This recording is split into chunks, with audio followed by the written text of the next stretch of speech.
Halo semuanya, selamat hari Minggu, selamat Hari Raya Paskah. Nama saya Samuel Pandu Amarta atau biasa dipanggil Pandu kalau di GKI Bintaro.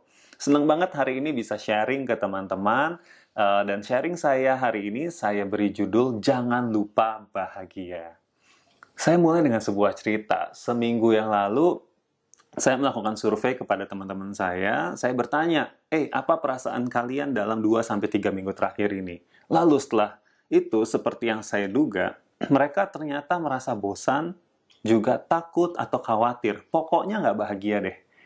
Tapi yang menarik adalah kebanyakan dari kita sebelum virus COVID-19 ini menyebar, kita berpikir bahwa akan jauh lebih bahagia ketika sekolah kita libur.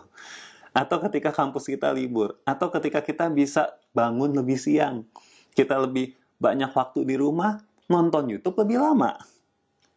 Tapi setelah itu semua kejadian karena dipaksa oleh kondisi, yang terjadi adalah apa? Kita bosan. Kita malah jadi khawatir. Dan seterusnya dan seterusnya. Nah, ini merupakan suatu bukti bahwa ketika kita menempatkan dasar kebahagiaan kita kepada kondisi-kondisi eksternal, maka ini akan menjadi sangat fragile atau rentan. Sehingga kita akan lebih mudah untuk kecewa, dan kebahagiaan yang ada sifatnya hanya sementara.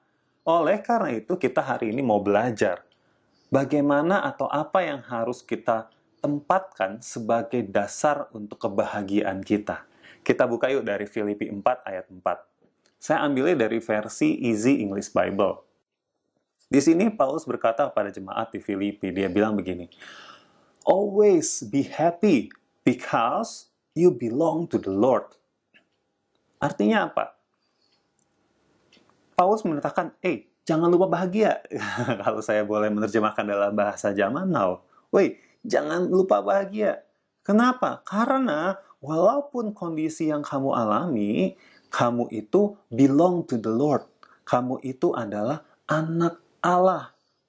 Nah, dengan kata lain, yang mendasari bahwa kita bahagia harusnya adalah identitas kita sebagai anak Allah, sebagai anak Tuhan Yesus. Nah, kalau teman-teman pikirkan bahwa ketika kita punya identitas sebagai anak Allah, maka apa yang membuat Yesus bahagia, apa yang membuat Tuhan bahagia, harusnya itulah yang membuat kita juga jadi bahagia. Ya. Dan kalau kita lihat lagi di Lukas 11 ayat 28, ini ayat yang sering kita dengar di akhir khotbah biasanya atau di akhir ibadah. Dikatakan bahwa berbahagialah mereka yang mendengar dan memelihara firman Tuhan. Nah, dalam versi Easy English, memelihara di sini dituliskan dengan kata obey atau melakukannya. Jadi dengan kata lain, kita harusnya berbahagia ketika kita mempelajari, mendengar firman Tuhan dan juga melakukannya. Dan itulah yang menjadi dasar kebahagiaan kita harusnya. Tapi, kenapa sih kok kita harus bahagia? Pernah nggak bertanya seperti itu? Kelihatannya logik ya. Tapi coba pikirin deh, kenapa saya harus bahagia? Ternyata berbahagia itu adalah sebuah perintah Tuhan. Karena Tuhan yang bilang sendiri, berbahagialah dan seterusnya. Jadi ada kata lah di situ yang artinya ini adalah sebuah perintah. Dengan kata lain, berbahagianya kita atau tidak, itu merupakan sebuah keputusan. Keputusan dari kita. Kita mau berbahagia atau tidak. Ya. Dan coba kita pelajari dari perjalanan dua murid Yesus ke Emmaus, yang salah satu namanya dicatat di Alkitab adalah Kleopas. Ya. Kita buka dari Lukas 24 ayat 13 sampai 32. Ya. Saya nggak akan membacakan supaya waktunya nggak habis, tapi coba teman-teman baca sendiri dulu. Jadi tolong di pause, lalu dilanjutkan lagi setelah membaca ayat Alkitabnya. Nah, ada beberapa hal yang saya pelajari dan saya mau bagikan ke teman-teman. Pertama, karena ketika kita tidak bahagia, maka yang terjadi adalah kita cenderung melarikan diri. Melarikan diri dari apa? Melarikan diri dari komunitas yang sebetulnya komunitas itu adalah komunitas yang baik. Jadi kalau dilihat-lihat, dua murid Tuhan Yesus ini, dia bukan sekedar hanya pulang lagi ke Emmaus, tetapi dia bisa dibilang dia meninggalkan komunitas murid-murid Tuhan Yesus lainnya yang masih ada di Yerusalem. Ya. Jadi, coba kalau kita pikirin, kalau kita lagi nggak bahagia, kemungkinan besar adalah yang kita lakukan adalah, aduh, gue males nih ke komunitas gereja dulu, karena gue lagi kecewa sama Tuhan. Asik, ya. Jadi, nah, ini juga sama mungkin yang dialami oleh para murid ini. Ah, udahlah, gue udah males nih sama komunitas murid-muridnya Tuhan Yesus. Gue udah kecewa, gue nggak bahagia lagi. Oke. Yang kedua adalah yang lebih menurut saya lebih parahnya lagi adalah kita jadi lari dari panggilan Tuhan. Si kedua murid ini sebetulnya kan dia sudah berada di track yang benar ya, di jalur yang benar, yaitu dia bersama-sama Yesus, dia belajar tentang firman Tuhan dan seterusnya. Tapi karena dia kecewa, dia tidak bahagia lagi, maka dia akhirnya memutuskan untuk, udah deh, panggilan hidup gue yang ini gue tinggalkan.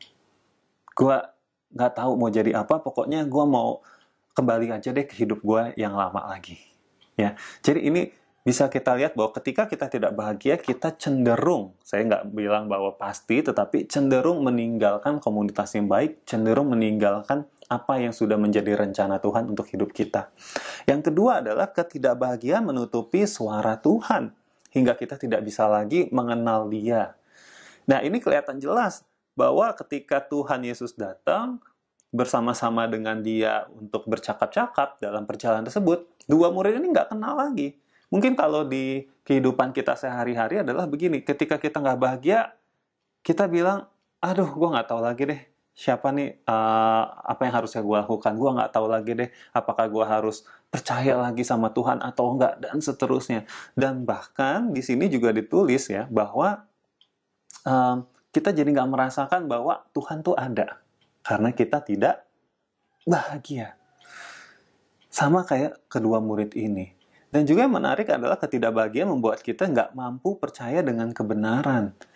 Kalau teman-teman perhatikan di ayat tersebut, dibilang bahwa, oh ternyata kedua murid ini sudah mendengar kabar kebangkitan Tuhan Yesus. Tetapi dia tidak percaya akan hal itu dan akhirnya pergi dari Yerusalem. Karena apa? Karena dia merasa sudah kecewa, dia merasa sudah tidak ada harapan. Ya. Dan inilah bahayanya kenapa ketidakbahagiaan itu kalau tidak kita atur sedemikian rupa bisa membuat kita menjadi menjauh dari Tuhan, tidak mengenali lagi suara Tuhan. Nah, tapi sebaliknya, hati yang penuh dengan kebahagiaan, sukacita, kalau kita lihat dari kedua murid ini, itu memberikan energi. Energi untuk apa? Energi untuk kembali ke tujuan hidup kita. Energi untuk kembali menjalankan rencana Tuhan atas hidup kita. Energi untuk menyebarkan kabar sukacita tersebut. Kan mereka lagi capek nih ya, jalan. Habis itu ketemu Tuhan Yesus. Awalnya nggak nyadar, habis itu jadi nyadar. Setelah nyadar, mereka apa yang dikatakan di Alkitab, mereka langsung bergegas. Wah, ayo kemana? Balik lagi. Balik ke komunitas, balik lagi ke tujuan hidupnya, dan juga menyebarkan. Artinya apa? Kalau teman-teman mau cek, apakah kebahagiaan yang teman-teman punya saat ini itu datangnya dari Tuhan atau tidak? Simple. Apakah dengan kebahagiaan tersebut, kita menjadi ingin berbagi kebahagiaan tersebut? Karena sukacita yang datang dari Tuhan, itu akan membuat kita ingin membagikannya, bukan untuk menyimpannya untuk diri kita sendiri. Nah, di konteks zaman sekarang, apa sih yang membuat kita sering tidak bahagia? Atau apa yang mencuri kebahagiaan kita? Saya melakukan sebuah riset juga, melihat apa yang membuat orang tidak bahagia, dan sebagainya. Dan ternyata berbagai macam riset yang saya temui, itu ada beberapa hal yang sangat konsisten. Yang pertama adalah kebiasaan untuk membanding-bandingkan. Sekarang dengan mudah kita bisa membandingkan apapun lewat sosial media. Membandingkan apakah kita lebih cakep dibanding orang lain. Membandingkan jumlah likes, membandingkan jumlah followers, membandingkan jumlah views, dan bahkan membandingkan harta kekayaan kita. Ya, padahal Alkitab berkata di Ibrani 13 ayat 5, again, saya ambil dari Easy English Version, dia bilang begini, be happy with the things you have. Be happy because God has said, I will never leave you. Jadi harusnya kita harus belajar untuk bahagia dengan apa yang kita punya, tetapi bukan berarti kita tidak mau mengembangkannya. Ya. Yang kedua adalah terlalu banyak informasi, too much information. Ya. Again, di zaman teknologi seperti ini, banyak sekali informasi yang kita dapat, tetapi ingat, tidak semua informasi itu berguna. Tidak semua informasi itu menumbuhkan iman. Tidak semua informasi itu membuat kita jadi kreatif, jadi solutif. Ya. Dan di Matius 6 ayat 22 juga berkata, mata adalah pelita tubuh. Jika matamu baik, teranglah seluruh hidupmu. Artinya apa? Kita harus menjaga apa yang dikonsumsi oleh mata kita. Konten-konten apa yang kita konsumsi. Lagu-lagu apa yang kita dengar. Kalau kita hanya ngeliatin konten ngejulit, ya, konten gosip, ya, si lambe-lambe itulah, ya, atau konten yang kata kasar, konten-konten yang hanya berita buruk, nggak pernah ada berita baik, ya nggak heran kalau kita lama-lama jadi orang yang pesimis, jadi orang yang kasar, dan orang yang penuh dengan kebencian. Ya. Yang ketiga adalah FOMO, fears of missing out, takut ketinggalan zaman. Ya, banyak ternyata orang yang sekarang itu nggak bahagia karena FOMO, takut ketinggalan tren. Lagi tren TikTok, tapi gue nggak bisa ngedance. Aduh, gue nggak bahagia, gue stres. Harusnya sebagai anak Tuhan kita FOMO sama rencana Tuhan. Lalu apa dong yang bisa kita lakukan supaya lebih praktikal ya? Yang pertama adalah coba kita balik lagi ke perjalanan murid Tuhan Yesus yang ke Emmaus. Mereka tetap mendengar apa yang Tuhan ceritakan. Walaupun mereka masih belum percaya, walaupun mereka masih sedih, kecewa, dan seterusnya.